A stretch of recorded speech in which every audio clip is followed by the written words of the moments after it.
In today's video, I'm going to teach you Guide with Google and Zoom. We're going to quickly and safely get the Zoom Workplace desktop app for meetings using Google and the official Zoom site. This is perfect if you're setting up a new device or helping someone else get ready for a call. Start by opening your preferred web browser and heading to Google. In the search bar, type Zoom and press Enter.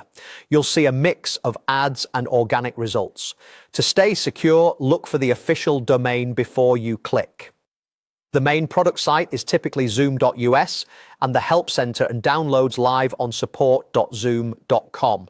If you see support or download in the result title, that's a good sign you're in the right place. Avoid third-party download sites. Sticking to Zoom's official pages helps ensure you get the latest malware-free version.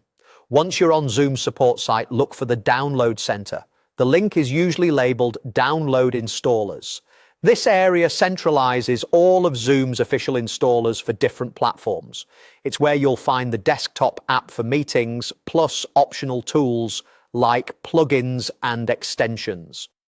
If your browser opens in a different language or region, don't worry, the layout is consistent and the download labels are clear.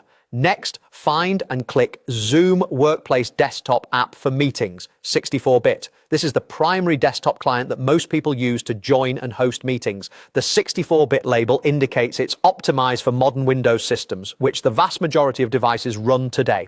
If you're on macOS or Linux, the Download Center will show platform-specific options nearby. Choose the one that matches your operating system. If you're unsure whether your Windows device is 64-bit, you can check in your system settings under About Your PC. As a quick rule of thumb, most newer machines are 64-bit.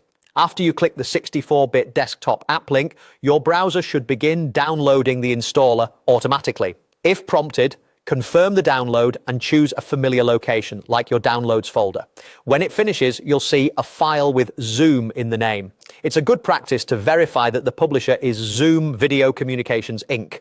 before proceeding. If the download doesn't start, try refreshing the page, switching to another browser, or temporarily pausing any VPN or strict download filters. On managed or work devices, you might need administrator permission, so reach out to your IT team